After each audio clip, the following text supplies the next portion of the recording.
बच्चों आज हम पढ़ेंगे एक्सरसाइज 2.4 का पहला प्रश्न। इसमें है ज्ञात कीजिए। तो इसमें आपको जैसे इससे पिछली प्रश्नावलियों में आपने दो भिन्नों को या फिर एक भिन्न और एक संख्या को गुणा करना सीखा था, तो आज हम इसमें सीखेंगे दो भिन्नों को या फिर एक संख्या और एक भिन्न को आपस में भाग देना। तो कैसे भाग दिया जाता है आइए देखते हैं। पहला प्रश्न है 12 सही 3/4। तो इसमें हम क्या करते हैं, हमेशा जो पहली संख्या होती है उसको हम ऐसे उतार देंगे, फिर इस भागा के निशान को हम क्या करते हैं गुणा में चेंज करते हैं। अब क्या होता है, हमने भागा को गुणा में चेंज किया तो हम ये जो पीछे वाली संख्या हमारी है इसका व्युत्क्रम यहाँ पे लिखेंगे, यानी संख्या को हम क्या करेंगे पलट देंगे। जैसे यहाँ 3 ऊपर था 4 नीचे था, 3/4 ये था, तो अब क्या हो जाएगा 4 ऊपर चले जाएगा और 3 नीचे आ जाएगा। ऐसा हमने क्यों किया, क्योंकि हमने यहाँ जो हमारा डिवीज़न यानी भागा का निशान था उसे हमने किस में बदल दिया, गुणा के निशान में बदल दिया, इसलिए तो हम यहाँ पे पीछे वाली संख्या का क्या लिख रहे हैं, व्युत्क्रम लिख रहे हैं। तो अब देखिए गुणा करते समय क्या होता है, अगर नीचे हर से ऊपर कोई संख्या कटती है तो उसे काट दिया जाता है। तो 3 से 12 में भाग देंगे तो 3 चक्को 12। अब यहाँ कितना बचा, 4 चक्को 16 शेष रहा। तो पहले प्रश्न का उत्तर आया 16। इसी प्रकार दूसरा प्रश्न है 14 सही 5/6। तो इसमें भी हम 14 लिखेंगे, फिर भागा के निशान को हमने गुणा में चेंज कर दिया। अब हम इस संख्या को पलट देंगे, यानी इसका व्युत्क्रम लिखेंगे। 6 ऊपर चले जाएगा, 5 नीचे आ जाएगा। तो यहाँ 5 से 14 नहीं कटता है और 5 से 6 भी नहीं कटता, तो सीधे गुणा कर देंगे। 4 छक 84/5। नेक्स्ट क्वेश्चन है 8 सही 7/3। तो इसमें 8 लिखेंगे, फिर इसको पलट देंगे पीछे वाली संख्या को, तो ये 3/7 हो जाएगी। इसमें भी कोई संख्या कट नहीं रही आपस में, तो सीधे गुणा करेंगे ऊपर अंश को, अंश से 8 या 24/7। अगला प्रश्न है 4 सही 8/3। 4 लिखेंगे, गुणा का निशान लिखेंगे और संख्या को पीछे वाली संख्या को पलट देंगे। ध्यान रखेंगे कि आगे वाली संख्या नहीं पलटनी है, बल्कि हमेशा पीछे वाली ही संख्या पलटेगी, यानी पीछे वाली ही संख्या का व्युत्क्रम लिखा जाएगा। तो अब 4 से इस 2 में 8 में भाग चले जाता है 2 बार, तो यहाँ पे कितना शेष रहा 3, और नीचे हर में कितना शेष रहा 2। तो यानी इसका आंसर आया 3/2। फिर अगला प्रश्न है 3 सही 3 भागा 2 सही 1/3। 3 लिखेंगे, फिर आप चाहें तो अब इसको ऐसे लिखें, और हम क्या करेंगे पहले अभी इसको गुणा, इस चिन्ह को गुणा में कन्वर्ट नहीं करेंगे। क्यों नहीं करेंगे, क्योंकि यहाँ पे हमें एक सरल भिन्न नहीं दी थी, बल्कि हमें कैसी दी थी, मिश्र भिन्न दी थी। तो पहले से हम इस सरल भिन्न में बदलेंगे। तो इसके लिए इसको 3 दूना 6, 6 और 1 7/3 लिखेंगे। अब हम इसे पलट सकते हैं, तो 3 लिखेंगे, उसके बाद गुणा भागा के निशान को हमने गुणा में चेंज किया, और ये पीछे वाली संख्या पलट के 3 ऊपर चले गया और 7 नीचे आ गया। तो अब कोई संख्या किसी से कट नहीं रही है, 3 3 9/7। इसके बाद अगला प्रश्न है 5 भागा 3 सही 4/7। तो इसमें भी हम अभी भागा के निशान को ऐसे रहने देते हैं, इसे हम सरल भिन्न में बदलेंगे। 7 या 21 और 4 25/7। अब इसे पीछे वाली संख्या का हम व्युत्क्रम अब लिख सकते हैं। तो ये 7 ऊपर चले गया और 25 नीचे आ गया। तो 5 से हमने 25 में भाग दिया, कितने बार गया 5 बार, 5 5 25। तो ऊपर अंश में रहा 7 शेष और नीचे रहा 5, तो भिन्न आई हमारी 7/5। अब दूसरा प्रश्न है निम्नलिखित भिन्नों में से प्रत्येक का व्युत्क्रम ज्ञात कीजिए। व्युत्क्रमों को उचित भिन्न, विषम भिन्न एवं पूर्ण संख्या में वर्गीकृत कीजिए।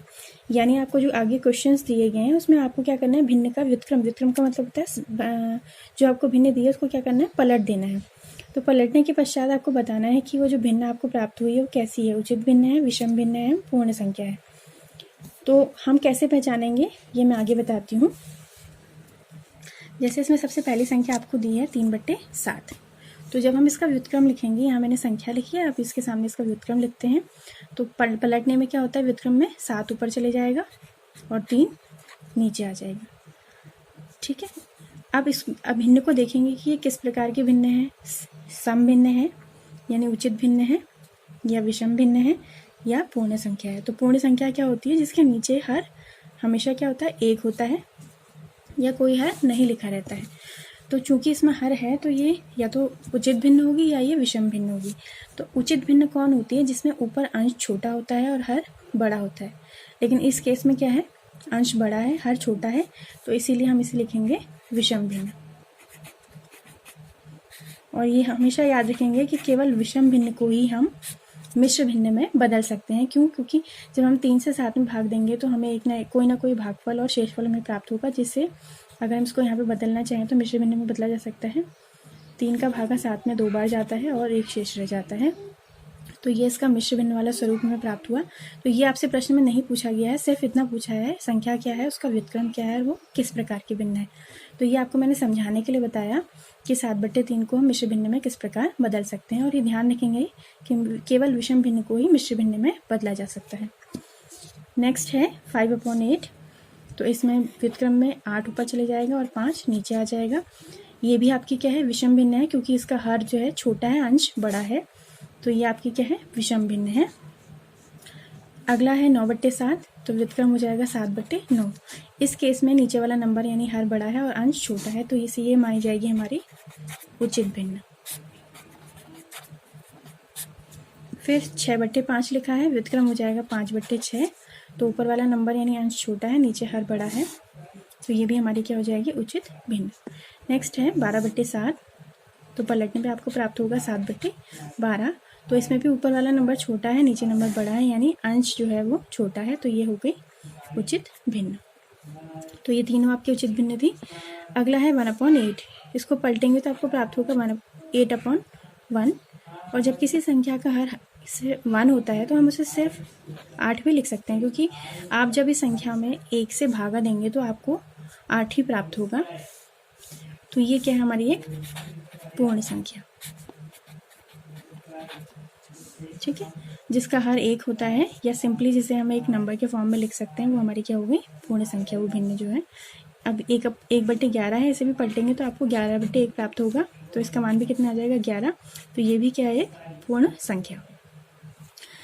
प्रश्न संख्या 3 भी आपका जो है ज्ञात कीजिए लिखा है इसमें।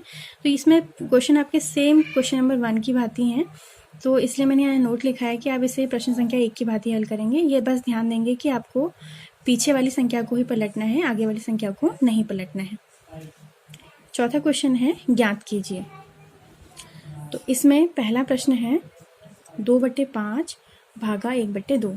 तो अभी तक आपका जो भागा वाले प्रश्न थे वो किस प्रकार के थे, उसमें आपको एक संख्या दी रहती थी और एक भिन्न दी रहती थी।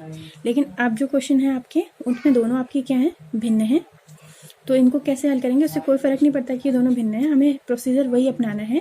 पहली संख्या को हम एज इट इज लिखेंगे जैसा हमें दिया है, उसके बाद हम भागा के निशान को गुणा में चेंज करेंगे। और हमेशा जब हम भागा के निशान को गुणा में चेंज करते हैं तो पीछे वाली भिन्न को पलट दिया जाता है, यानी 2 ऊपर चले जाएगा और 1 नीचे आ जाएगा। अब यहाँ अगर कोई किसी से कट रहा है तो इसे काटेंगे। यदि हम यहाँ देखते हैं कि यहाँ कोई भी संख्या किसी से कट नहीं रही है, तो सीधे अंश की अंश में गुणा हो जाएगी, 2 दूनी 4 और हर की हर में 5 एकम 5। तो ये 4/5 इसका आंसर आया। इसी प्रकार दूसरा प्रश्न है 4/9 भागा 2/3। तो इसमें भी पहली संख्या को एज इट इज लिखा जाएगा, फिर भागा के निशान को गुणा में बदल के पीछे वाली संख्या को पलट देंगे तो 3/2 आ जाएगा। तो यहाँ देखेंगे तो 2 से आपका 4 करता है, 2 दूनी 4 और 3 से इधर 9 में भाग देंगे तो 3 तियाँ 9। तो हमारा कितना शेष रहा, ऊपर अंश में शेष रहा 2 और नीचे हर में शेष रहा 3। तो इसका आंसर आया हमारा 2/3। अब आते हैं तीसरे पार्ट पे, 3/7 भागा 8/7। तो 3/7 लिखेंगे, भागा को गुणा में बदलेंगे और 7/8 लिखेंगे, यानी ये संख्या हमारी पलट गई है। तो 7 ऊपर चले गया, 8 नीचे आ गया। तो 7 से 7 कटा तो ऊपर 3 शेष रहा और इधर 8 शेष रहा, क्योंकि 3 और 8 आपस में जो है भाज्य नहीं है। तो प्राप्त आंसर हुआ हमारा 3/8। फिर है चौथा प्रश्न, 2 से ही 1/3 भागा 3/5। तो जब भी मिश्र भिन्न आपको प्रश्न में दी रहती है तो पहले आप उसे सरल भिन्न में बदलेंगे, उसके बाद ही आप क्या करेंगे, भागा के और पीछे वाली संख्या का व्युत्क्रम आप निकालेंगे। तो 2 से ही 1/3 को हम चेंज करेंगे तो ये हमारी हो जाएगी 3 दूना 6 और 1 7/3। फिर भागा का निशान ऐसे ही लिखिए और पीछे 3/5 को भी ऐसे लिखेंगे। अब हम इसे चेंज कर सकते हैं, 7/3 गुणा 5/3 3। ये हमारी 3/5 थी, तो 5 ऊपर चले गया और 3 नीचे आ गया। 5 सत्ते 35 और 3 तियाँ 9 हमें प्राप्त हो गई। नेक्स्ट है 3 से 1/2 भागा 8/3। तो इसमें भी हम पहले इस भिन्न को सरल भिन्न में लेंगे। 3 दूना 6 और 1 7, 7/2 भागा 8/3। अब हम इसे पलट सकते हैं पीछे वाली संख्या को, 7/2 गुणा 3/8। तो यहाँ कोई नंबर किसी से कट नहीं रहा है, तो सीधे सीधे 7 या 21 और 8 दूनी 16। नेक्स्ट है 2/5 भागा 1 से 1/2।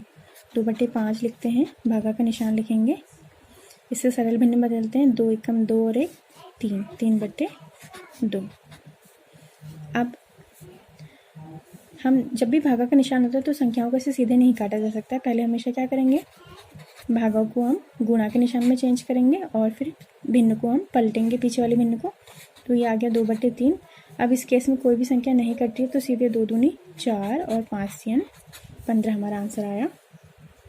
नेक्स्ट है 3 से 1/5 भागा 1 से 2/5। तो इसमें दोनों ही मिश्र भिन्न हैं, तो दोनों को ही हम सरल भिन्न में बदल देते हैं। 5 3 15 और 1 16/5 भागा 5 एकम 5 और 2 7/5। अब इन दोनों को नहीं, हम पीछे वाले भिन्न को का व्युत्क्रम लिखेंगे। तो पहले 16/5 को हम ऐसे ही उतारेंगे, फिर भागा के निशान को गुणा में चेंज करेंगे। 5 हमारा ऊपर आ जाएगा पलटने पे और 7 नीचे आ जाएगा। तो 5 से 5 कटा, तो ऊपर बचा 16 और नीचे बचा 7। अभी लास्ट क्वेश्चन है इस प्रश्नावली का, 2 से 1/5 भागा 1 से 1/5।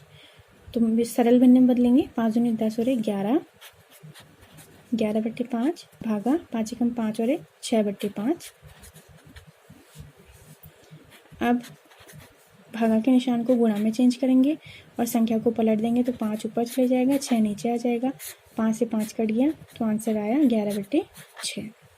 तो ये इस प्रश्नावली का लास्ट प्रश्न था। इस प्रश्नावली में हमने 2.4 के प्रश्नों को हल करना सीखा कि कैसे दो भिन्नों को या एक संख्या और भिन्न को आपस में भाग दिया जाता है। उम्मीद है आपको वीडियो पसंद आया होगा। ये वीडियो आपको कैसा लगा प्लीज़ कमेंट बॉक्स में कमेंट करके मुझे बताइए। तब तक के लिए मिलते हैं अगले वीडियो में।